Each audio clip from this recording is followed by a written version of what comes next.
within the 8 years of his administration. And we know that at this point in time, he traveled a lot, trying to salvage the image of the nation, battered with years of military rule. Then, tracing it down to the era of President Goodluck Jonathan, who was heavily criticized for his travels as well. In his case, he was said to have traveled for about 88 to 100 times in 6 years. Then we narrow it down to our late former president, Muhammadu Buhari, who equally, in his 2 terms, was said to have traveled less. In fact, he is estimated to have traveled out of the country for about 108 times out of the country when compared to this present administration. Comrade, how do you see this? Thank you very much. I don't think our challenge as a nation is the number of times our president travels. Rather, it is that he inherited a very troubling economy. Okay. And most of his travels have to do with trying to link up with investors, trying to attract FDIs, foreign direct investments, or even portfolio investment or investors, trying to also burnish the image of the country. Yes, the former President Olusegun Obasanjo may have inherited long years of military dictatorship and needed to also burnish the image and reputation of the country. May have also traveled to lobby for debt forgiveness, but we are seriously, heavily indebted when he came in. But those issues have not left. Those issues for which he traveled are still with us in terms of how the international community view the nation. Our successive presidents have not placed Nigeria where they should be. So when the current president came on board, he had to, of course, take some drastic policy decisions, including the removal of subsidy on petroleum products and the rebalancing of our naira to stabilize and remove arbitrage between naira and dollar, the difference, the foreign exchange. So all these things had implications on our economy. And as he's battling to put a handle to stabilize the economy, he also needed to engage the international community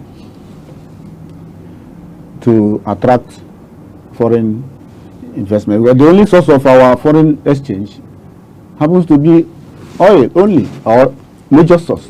Almost 90 to 95% of our foreign earnings come from oil. So we need to diversify. We need to bring investors to come in with their dollar. That the regulatory framework, the economic parameters have been put in place by removing subsidy, by stabilizing the naira, by introducing other economic measures to ensure that people can freely trust the economy to bring in their money to invest in the economy. In other words, comrade, you are of the view that these travels are not just mere travels, because according to the former presidential candidate of the Labour Party, that Nigeria doesn't need a tourist president. In fact, narrowing down to the opposition coalition, they are of the view that these travels has not shown any tangible economic gains. Well, that is the former presidential candidate of Labour Party. As opposition member, his job is to criticize government policies and actions. Well, like I said, the president of a country is the chief image maker, the chief foreign affairs person, number one person, who can market the country, who can engage in bilateral and unilateral negotiations and agreements. And when a president of a nation is sitting with you on a table, you can almost take his words to the bank than when his representative is negotiating with you. You still be doubting in your mind. You don't know whether their president will accept this the way it is or not. But when you have a president coming to you, coming to your country to negotiate with you, or attending international events to make commitments, it gives greater level of confidence and assurance to the international community. That is what he's doing. But also, it's a matter of style. Maybe another president may prefer to travel less, using foreign minister, using ambassadors or high commissioners, though unfortunately, due to the economic downturn, the present administration is yet to appoint ambassadors and high commissioners since their recall nearly 2 years ago. But I believe that they will do that very soon. What, in your opinion, would you think is the reason behind not appointing ambassadors and high commissioners till this moment? The reason they gave was that scarcity of funds, because you have to fund these foreign missions.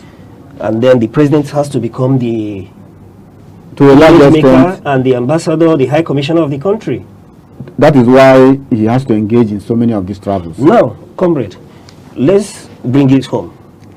There are people who have the view that these travels, you said, is a matter of style. But some of the view that this president, despite the challenges that the nation is facing, security and economic as well, that this president has not spent a night in any state of the nation beside Lagos. How do you justify this as a matter of style? That is, again, that he has not spent a night in any state does not show or does not mean that the security challenges are not being fought by the security agencies. Of course, you could see some of their exploits. Of course, we have multiple security challenges ranging from terrorism, banditry, kidnapping, armed robbery, and what have you. And so, but they are battling. I believe they are battling with the challenge. And in terms of the stability of our economy, you also recall the other day the president of World Trade Organization, Ngozi Okonjo-Iweala, also came and said that the economy is being stabilized. Stability is not about the rate of our foreign exchange, forex, but the fact that it has remained stable for a relatively longer period of time, and that the arbitrage, the difference between black market rate of dollar and the official exchange rate has been narrowed, so you can plan. And of course, in the area of our petroleum sector, there is also a measure of stability in terms of exploitation and exploration. The only area I believe the nation is having a very serious challenge is in terms of refining, NNPC refining, utilizing the refineries. So I think that, of course, in terms of security, I think 2-3 days ago, the National Security Advisor, Ribadu, also addressed a press conference to showcase a number of terrorist leaders arrested due to diligent covert operations by the Department of State Services. So what it means is that even if the president is not going to states to spend the night, the security agencies are doing their job. Like I said, it's a question of style.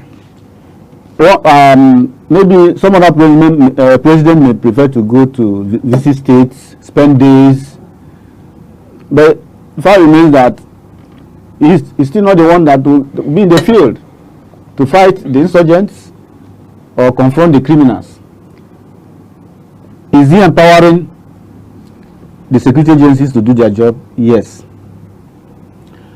Some of these his foreign visits has also led to America to remove the major obstacle towards buying arms and ammunition to fight insurgency.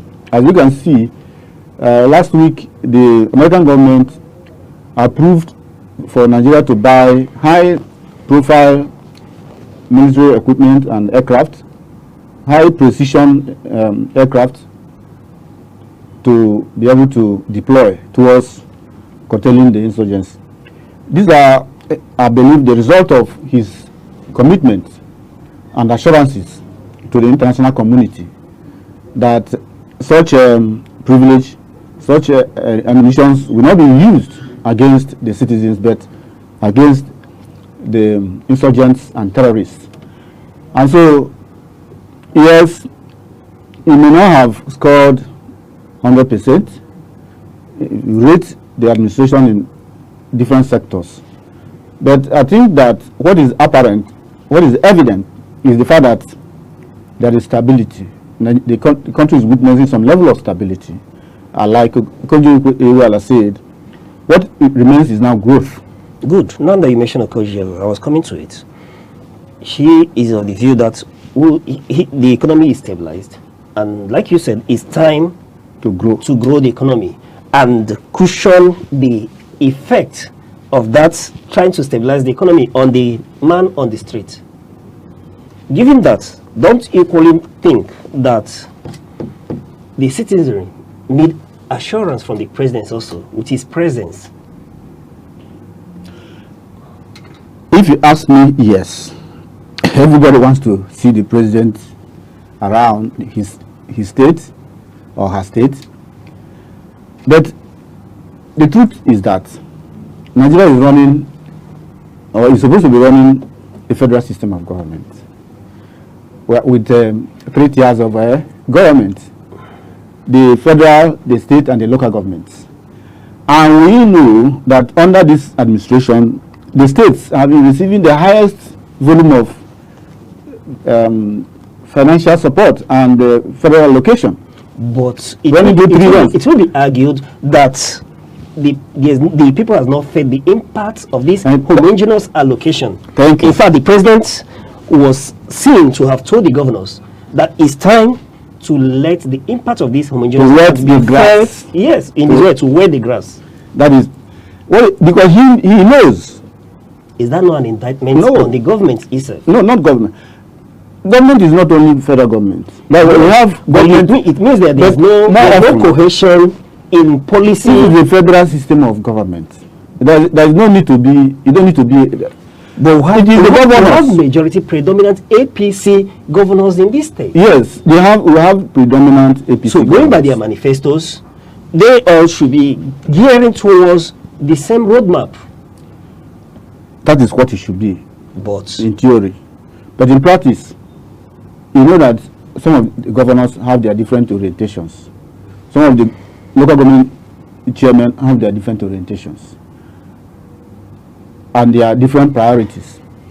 And so the president himself is worried that it appears that every blame is being shifted to the federal, whereas a lot of resources are going to the states. How well are they deploying it? What kind of projects? If you look at some of the projects, some of the governors are doing capital intensive, sometimes elitist projects. Comrade. That don't Comrade. speculate. You are beginning to sound like Bayo Ononoga. No, I'm trying to put the facts. But you've not seen anything wrong so far with this administration's approach to reforms, impact on the citizens. Exactly what I'm saying.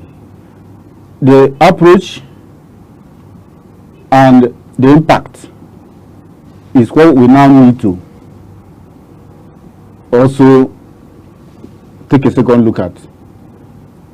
The federal government can use its influence, not by force, but influence, to make the governors synchronize their own agenda and policies towards, wetting the grass, towards making life more bearable to the people. All right. Towards human capital development, rather than flyover roads and other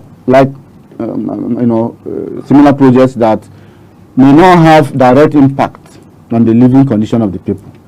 The federal government on its own can also intensify and expedite execution of those promises about palliatives, like CNG, that will bring down the cost of energy, the cost of transportation. When I say energy, electricity, of course, fuel, the cost of transportation, those things that impact the common man, the cost of healthcare, the cost of food. Comrade, in view of what you've mentioned, would you categorically state that the common man is feeling the impact, I bet positively, of these reforms? The reforms are yet to be fully felt by the people. On that note, but comrade, like we said, from stability, we hope that the federal government will intensify the process of growth so that the benefits of the reforms will begin to permeate the various strata of the society, particularly the common man. We no longer have the middle class. There's no doubt these two major policies of the federal government, especially the way it was announced, the removal of subsidy, and the way it was executed, had a very serious impact on our economy. The inflation rate and the cost of living standard of the people, the disposable income of the people. But when you have, at the beginning of the administration, inflation rose as high as 40. in other words, But now it's coming down. It's now 22%. Do we attribute that to lack of preparedness? It's not about, it's like the manner through which they introduce these policies. Some people believe that to announce removal of subsidy on the day you are being inaugurated was not the best approach. That he should have come, received the handover notes, study the issues relating to subsidy, corruption, and even make an example of one or two persons, prosecute them, know the exact subsidy the nation is paying, how much are we really paying as subsidy. When we remove corruption, how much are we now supposed to pay? But when you say subsidy is gone, it means that we have closed the door against investigating corruption relating. But many people believe that the subsidy regime was filled with a lot of corruption. Some people will just go and import water and discharge at the ocean, and then you pay them subsidy. But that was not enough to arbitrarily on the day you were sworn in. That's what I'm saying. I agree with that. I agree with those who believe that it should have been gradual, and it should have first of all determined how much are we really paying. What is the volume of consumption of fuel? How many liters of fuel do we consume a day? In other words, comrade, you would be willing and happy to see a probe on the subsidy regime. I am one of those who believe that you don't need to sweep so many things under the carpet. In this country. Right. They need to start their probe. And the time is now. Comrade, hold that. On that note, we'll go on a short break.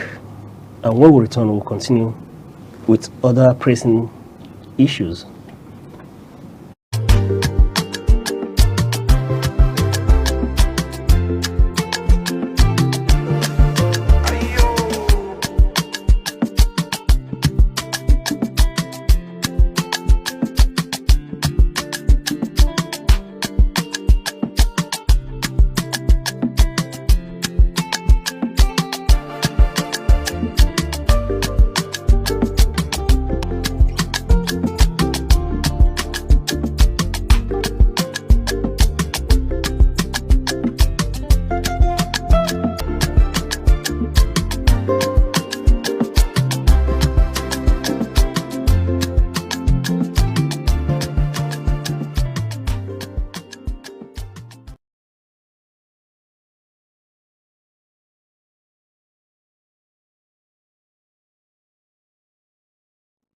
All right, if you're just joining us, this is The Insight on Aneke TV, where we explore the heartbeat of politics, issues that affect our nation.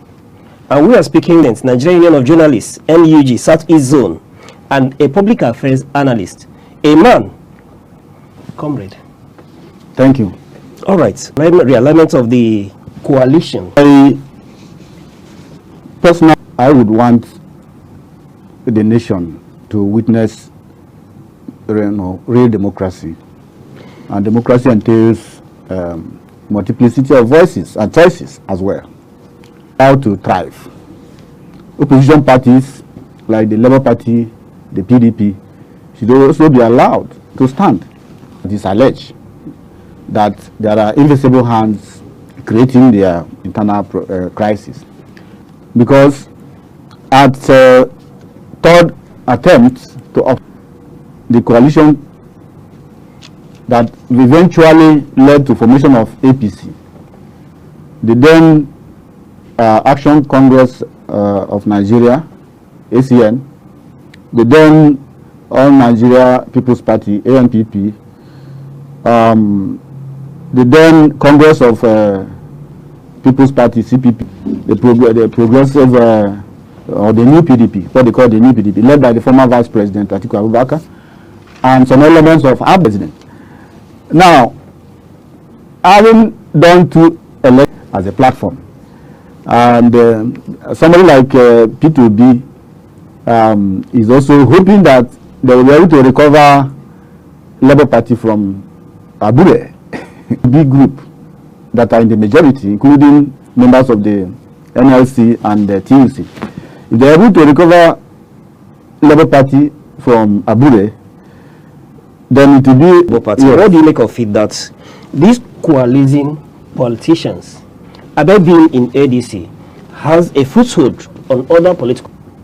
This is different from the playbook that we witnessed in 2015. Yeah, it's not exactly the same. So with this, are you saying, we know that this may be quite early, but are you seeing a roadmap for victory for the APC? And public affairs commentator. That he will be on the ballot. Now, another person that is most likely to be on the ballot is contest. Come back into the fold, contest. Now, here is the scenario. We have a P2B who is commanding from the east. A good luck Ebele Jonathan will seem to have the trust of the north and would command the vote of the predominantly northern Muslims. I ask again, do you see a roadmap for the APC and President Bola Ahmed Tinubu to victory in 2027? Of course. And that we see the incumbent. No, talking about this division, 94,726 votes. That's the getting. I can even tell you that he has consolidated more than 20. Tinubu was not in office. He was racing against so many odds, including some elements within his party trying to frustrate him. But now, he is the incumbent president. He has done a whole lot of groundwork that the Labour Party candidates will have to contend with him even within the Southeast, South. And of course, the incumbent president will take the whole of Southwest. He will take majority of the, in fact, majority of his vote came from the North. Then, in 2023. So if you are going to, let me even tell you another scenario that may not work, but if it works, it may affect the incumbent president. If, like you earlier said, if Jonathan is on the ballot, former President Jonathan, which is unlikely, and P2B is on the ballot, then you have the incumbent president from the Southwest, Bola Ahmed Tinubu, on the ballot. Yeah. It means that they are going to divide their votes in the South. the former Vice President Atiku will be the only candidate from the north. And you know, politics of sentiment in Nigeria, most likely, because he got majority of his votes in the last election from the north, and with the feelings in the north currently, even though the incumbent president, the APC is still in charge of many of the states in the north, but the sentiments in terms of the holo polloi, the grassroots, the common man in the street, they may go for their another brother, because so that means there's a disaffection for the president. That's what I'm saying, with the current disaffection, yes, in parts of the north. But there is still time. So the current president is losing that base. No, he's not. Let me say, like I said earlier, that it is still far from the election day. Sure. But we are assuming the election is tomorrow. Yes. But the election is not tomorrow. We still have not up to 2 years, but we still have nearly 2 years for the election to happen. And that disaffection we are talking about, the president will come up with a strategy to overcome that he is currently doing. If you look at the number of northerners he's giving political appointments, if you look at the way he's now trying to tilt developmental projects and the budget towards the north, if you look at the last Saturday's by-election, the outcome that APC won, let's look into it. Then you will understand that he may change that disaffection before long. Are you saying opposition is to come together? Are you saying that with APC being able to win 12 constituency in this by-election, that is a pointer that the president is most likely, through his strategy, dominate 2027, assuming the election? Yeah, it counts. It counts for the party. It counts. It counts for the party. Who made all these victories during the by-election possible? Most of them are incumbent governors, and they have majority of the governors. And no governor will allow himself to be defeated in his state. They have the resources, they have the manpower, they have the reach. To some extent, they control the coercive forces. With that, let's bring it home to the southeast. Do you see or think that the APC can win the southeast, assuming, given the state of things today? If P2D will be on the ballot, it will be APC, southeast will be a battleground. It will not be a rollover like it was in 2023 for the Labour Party candidate then. Because as we speak, the strength of APC in the southeast has increased. Practically all the governors are promising the president, even if I don't come into your party, but I will work for you. You know, it's like a quid pro quo. You scratch my back, I scratch your back. But this was equally the situation on ground as at 2023, when P2B, like you mentioned, was said to not have any structures in place. No, granted that he has a bigger movement, which is a formidable force. They don't depend on any party. They don't depend on any structure. No, but that lack of structure. Bearing that in mind, that the obedient movement is a solid structure, and given what is happening today, P2B seems to have made inroads to the north. That if you don't have the political structure, your mass appeal, there's the level they can take you. That was what happened to Buhari. But this mass appeal, yes, this mass appeal garnered and that's the point now. States and FCT. Buhari had always won 12 million votes in the north. He never became president until he partnered with. Let me tell you why. He partnered with. Let me tell you why. Let me tell you why. He partnered with President Bola Ahmed Tinubu. Yes, yes. Now P2B is partnering with the north. El-Rufai is there. Is El-Rufai the north? Atiku Abubakar is there. You're talking about the structure. The North is divided. You're talking about the structure. The North is The divided. governors, ministers, other political appointees are with the president. Those against the president are those out of power in the North. And so, what is going to happen is that if you have mass appeal, but you don't have the structure to win elections. Remember that Labour Party didn't have even polling agents in more than 40% of polling units across the country. I think we don't have a polling agent to monitor what is happening in the remotest part of Sokoto or Meduguri or Adamawa. And you can only win in some areas, but you won't know what is happening there. Granted that is making it really enough, but you still need the political structure. If he partners with the North, and if the North are able to overcome their suspicion that he may not do only one term like he's promising them, if they trust him that okay, P2B will do only one term, so that the North, the power will go back to the North, and they give him that support, and he's able to get a formidable candidate from the North, they will make a serious impact. You've not But if Atiku is running from the North, P2B is running from the South, and the president. no, forget about Jonathan, I don't believe he will run. Okay. One is that, But let's assume. Let's assume he runs. I can't assume because I know what is happening. There is no platform for him to even run. PDP is not available for him. Wike is still in charge of PDP, and Wike has said he will support President Bola Tinubu for second term. He is in charge of PDP.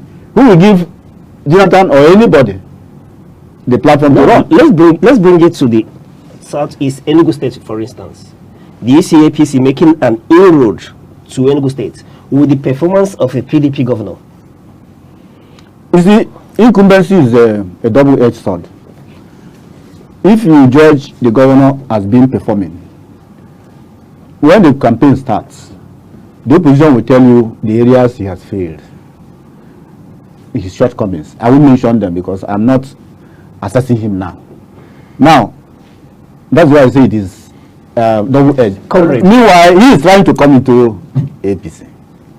So, you have that privileged information? Is it not obvious to you? We've not heard him declare. I didn't say he has declared. I said that he's making effort. That means you have a privileged information. Of course, it's no longer privilege. It's a common street information. It's a common knowledge. And in your estimation, if and should the governor move to the APC, do you think he would still win Enugu State? If the APC people in the state accept him. If yes, the APC people and in if the they state yield, accept him. yes, if they yield the structure. Wait now, let me land on my.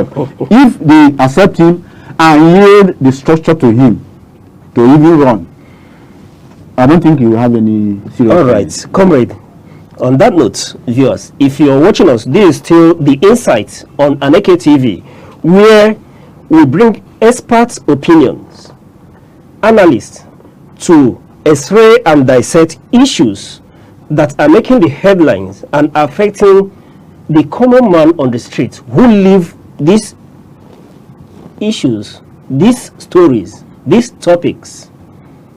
We've heard from Comrade Kenneth Ofoma, former vice president of the Nigerian Union of Journalists from Southeast, and public affairs analyst, a man who has lived it, seen it, and has written about it, and now is speaking about it. Now it's left for you, our viewers, to send us your views, what you think about these issues, or the issues you want us to raise in our next edition. Reach us at Aneke TV on our social handles, Instagram, Facebook, X, TikTok, and YouTube. And remember, your voice matters. At this point, we will draw the curtain on today's program. And thank you for being part of the inaugural edition of this program. Comrade, it's a pleasure speaking with you. It's my pleasure to be your first guest in the inaugural program. You're welcome, sir. Thank you. Welcome to Aneke TV, the heartbeat of culture, truth, and innovation. From breaking news to inspiring documentaries, from grassroots traditions, mysteries of life to global perspectives, we'll tell your stories. We amplify your voice and your vision. With every screen we light up, we connect, inform and empower. It's more than a television. This is Aneke TV. We move with the world.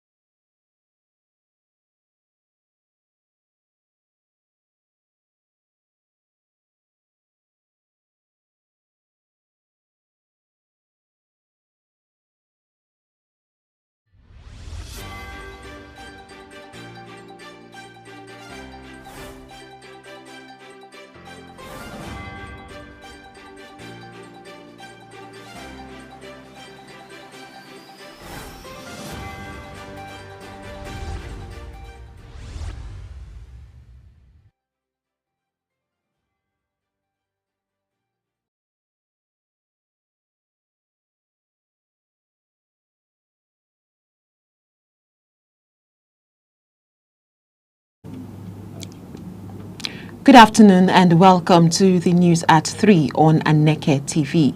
First, the headlines. Israel calls on 60,000 reservists ahead of planned Gaza City offensive. DR Congo, rebels killed 140 civilians. Naira Marley speaks out his account on Mohbad's story. I am Aneke. Now the news in detail. The Israeli military says it is calling up about 60,000 reservists ahead of a planned ground offensive to capture and occupy all of Gaza City. A military official said the reservists would report for duty in September and that most of the troops mobilized for the offensive will be active duty personnel. They added that troops were already operating in the Zelton and Jabalia areas as part of the preparations for the plan, which Defense Minister Israel Katz approved on Tuesday and will be put to the Security Cabinet later this week. Hundreds of thousands of Palestinians in Gaza City are expected to be ordered to evacuate and head to shelters in southern Gaza. In the U.S. has reached bilateral deportation agreements with Honduras and Uganda as part of its crackdown on illegal immigration, according to documents obtained by the BBC's U.S. partner, CBS. Uganda has agreed to take an unclear number of African and Asian migrants who had claimed asylum on the U.S.-Mexico border, while Honduras will receive several hundred deported people from Spanish-speaking countries, CBS reports. The move is part of an attempt by Donald Trump's administration to get more countries to accept deported migrants who are not their own citizens. Under the agreement, Uganda has agreed to accept deported migrants as long as they do not have criminal histories, but it is unclear how many the country would ultimately take, according to CBS. Honduras agreed to receive migrants over 2 years, including families traveling with children, but documents suggest it could decide to accept more. Moving over to DR Congo, an advocacy group, Human Rights Watch, says M23 rebels have killed at least 140 people in Eastern Democratic Republic of Congo last month in one of the worst atrocities by the armed group since its resurgence in late 2021. This is despite a peace process brokered by the U.S. and Qatar to end the conflict in the region. Witnesses told the advocacy group that the Rwanda-backed rebels summarily executed local residents, including women and children, largely from the Hutu ethnic group in the Rutshuru area near the Virunga National Park. The rebels have previously strongly denied any role in these killings, calling the charges a blatant misrepresentation of the facts. Now we bring you stories from Nigeria. The Ebonyi State Police Command has arrested 131 suspects for various crimes between July and mid-August 2025. The Commissioner of Police, Mrs. Adako Uchanya, who announced this during a press briefing in Abakaliki, said the suspects comprising 120 males and 11 females were apprehended for offences ranging from kidnapping and armed robbery to cultism and murder. She noted that 52 of the suspects have already been charged to court, while investigations are ongoing to arraign the others. The commissioner revealed that during the period under review, the command recovered 6 vehicles, 15 assorted firearms, and 50 rounds of ammunition while raiding and dismantling several criminal hideouts across the state. From there, we move to Anambra State. Where the authorities of Nnamdi Azikiwe University or Anambra State have banned final year students from participating in examination orchestration signing off. A statement signed by the registrar, Dr. Chineye Okeke, explains that the ban takes immediate effect. Dr. Okeke cited chaos, violence, and disruption of normal university activities as the reasons behind the directive.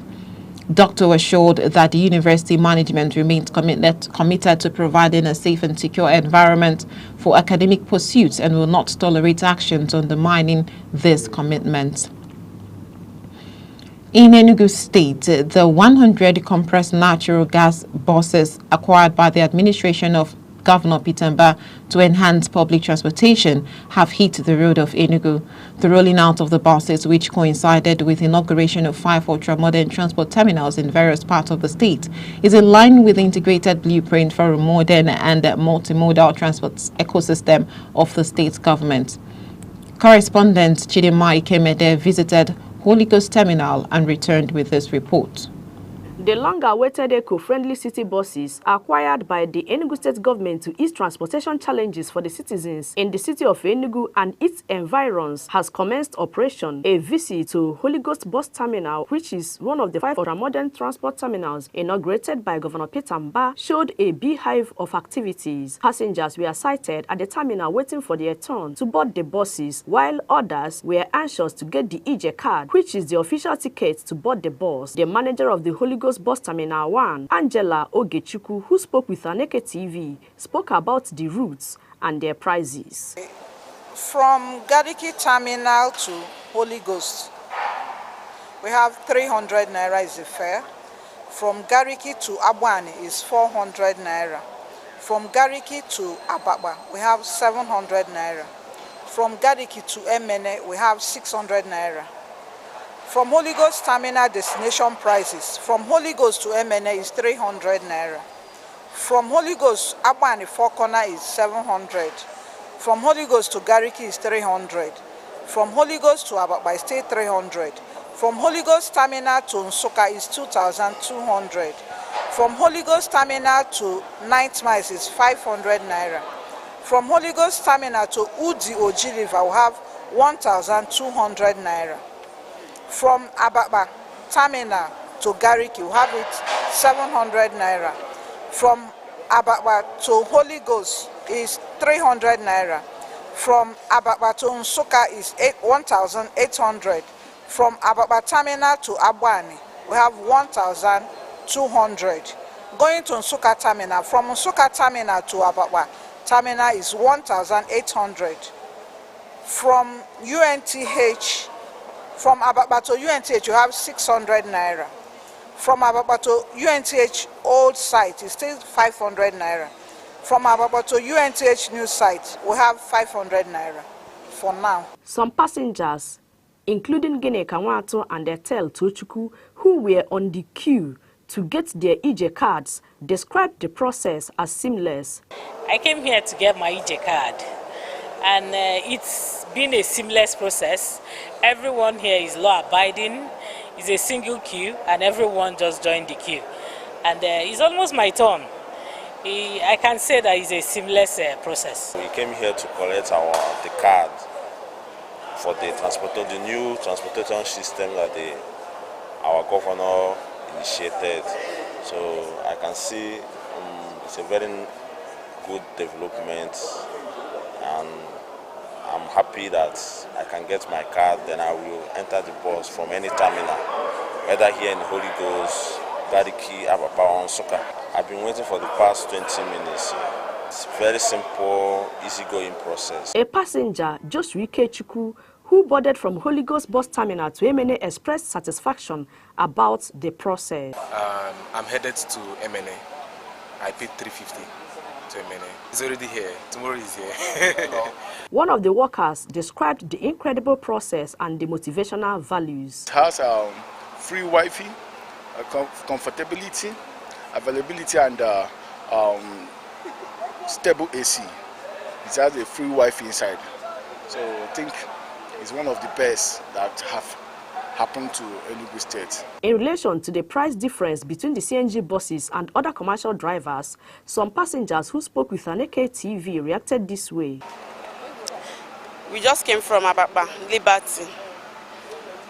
Then they gave us a ticket. They said the ticket is free. So our usual payment from Ababa to Holy Ghost is 500 or 400 naira. If it's mini bus, it's 500 naira, but other normal bus is 400. So, but they corrected 300 naira from us. So, can I say that 100 naira is different? I boarded this new Enugu State Transport bus commissioned by our wonderful governor, His Excellency Governor Peter Mba. As a matter of fact, this is my card. This is my card. I've gotten my card. So I took off from Ababa down to Holy Ghost Terminal, and I paid 300 naira as the fare to move down to Holy Ghost Terminal. And although compared to other buses, you pay around 500 or 400 depending. So, but mine was 300 naira, and moving from Ababa to Holy Ghost Terminal was actually a very smooth ride. Although the AC was, I don't know, but it was cool. It was cool. The process, without doubt, is simple. Go to any of the bus terminals in Enugu, give them your details, pay cash from 600 naira upwards, and get the EJ card. Before you enter the bus, place your card on the written place card on the EJ card carrying machine. The machine captures the card, and then you walk into the bus, take your seat, and balance like a king. It is indeed a welcomed development as the Enugu State transport sector goes digital. This is to say that Enugu has beaten other eastern states with this digital innovation. Of the truth, our tomorrow is not only here, but it is here to stay. Aneke TV. Thank you so much, Chidimma Ikemede, for that report. And moving on to agriculture, the German government has inaugurated the carbon offset and rice emissions core project to support 12,000 smallholder farmers in climate-smart rice production across Benue, Nasarawa, and Kano states. Speaking at the inauguration in Abuja, the deputy head of mission, Johannes Lene, representing German Ambassador Annette Gunther, highlighted the importance of the initiative. She said the 3-year pilot project running from 2024 to 2027 aimed to lay the groundwork for a future where the farmers could benefit directly from climate action. Gunther noted that the project was designed to help carbon markets thrive in a way that genuinely supports sustainable development and empowers smallholder farmers. She said the project, funded by the German Federal Ministry of Economic Cooperation and Development, BMZ, would be implemented by DIGIZ, Deutsche Gesellschaft for International, in collaboration with Olam Agri.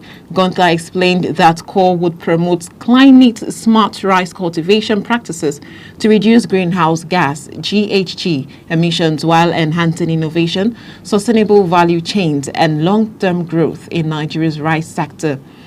And moving on, the assault on a female corps member identified as Jennifer Edema-Iloho and some of her colleagues by operatives of the Anambra State Security Outfit, codenamed Operation Udogachi, has continued to generate outrage from civil society and human rights groups as well as other stakeholders across the state. A viral video that has been circulating on social media shows the moment armed operatives of the State Security Outfit stormed a corpus members' lodge in Oba Idemili South local government area of the state and assaulted the female corps member. The video shows the victim, Meloho, being beaten and stripped naked by the gun-wielding men. It was gathered that the victims were brutalized and subjected to humiliating and sexually degrading threats. Also, wife of Anambra Governor Dr. Noye Soludo has condemned the assault on a female member of the National Youth Service Corps allegedly carried out by a local vigilante officer. In a statement in Oka, Dr. Soludo expressed deep concern over the incident, describing it as unacceptable, disturbing and dehumanizing. According to the governor's wife, there is no justification whatsoever for such an ugly and humiliating abuse. Dr. Soludo urged the authorities to investigate the matter and implement measures to ensure justice and prevent a recurrence of such an incident. In the meantime, the National Youth Service Corps NYSC has condemned the assault of a female corps member by operatives of the Anambra State Vigilante Group in Oba, Idemili South Local Government Area. The condemnation is contained in a statement issued in Abuja by Ms. Caroline Embu, Acting Director, Information and Public Relations. Ms. Embu said the management of the scheme was saddened by the dehumanizing treatment meted to the corps member, describing the conduct of the vigilante operatives as unacceptable. She said the management condemned the manner in which the operatives carried out their operations, irrespective of their justification for the purported investigation at the corps members' lodge. Embu added that the scheme had initiated administrative procedures to assist the corps member in managing the psychological trauma resulting from the incident. She restated the NYSC's commitment to the welfare and security of corps members nationwide. Now we head over to sports. 2025-2026 UEFA Champions League playoff first leg fixtures were played yesterday. Club Brugge, Pafos and Qarabag all registered victories to take control of their ties with away wins in their opening playoff. Club Brugge made a sensational start to their tie, scoring 3 goals inside 20 minutes on their way to a 3-1 win in their first leg at Rangers. Meanwhile, the remaining first leg playoff fixtures will take place today. And still in sports, Manchester United winger Alejandro Garnacho has rejected an offer to leave Old Trafford this summer as he holds out for a move to Chelsea. The Argentina international has long been destined to leave the Red Devils after falling out with manager Ruben Amorim at the end of last season. Garnacho has been linked with a move to Chelsea this summer, and the Blues are keen to welcome him to Stamford Bridge. The 21-year-old is said to have already agreed personal terms with Enzo Maresca's side. And we move to entertainment. Popular musician Aziz Fashola, also known as Naira Marley, has shared his side of the story that led to the death of his former signee, Promise Aloba, also known as Mohbad.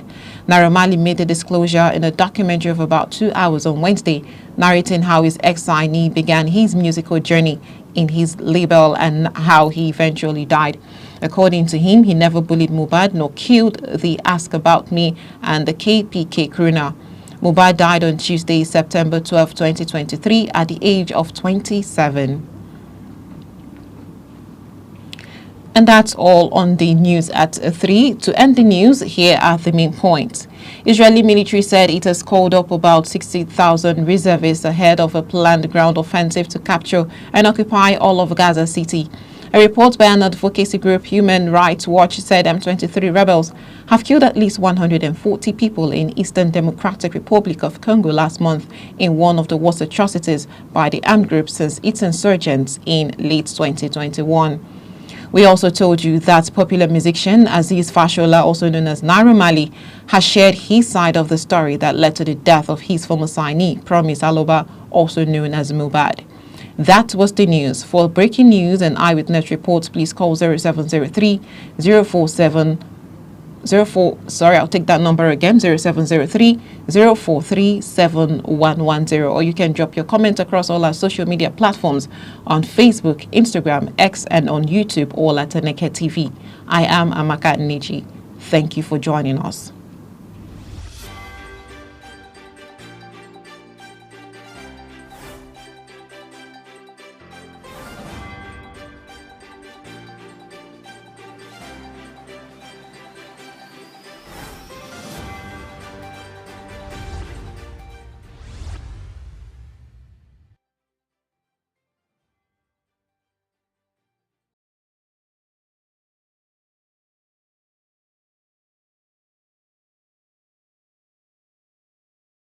Welcome to Aneke TV, the heartbeat of culture, truth and innovation.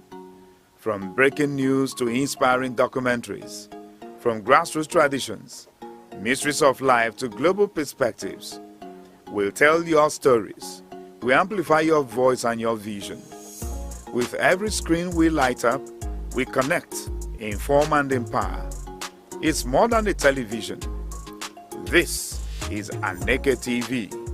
We move with the world.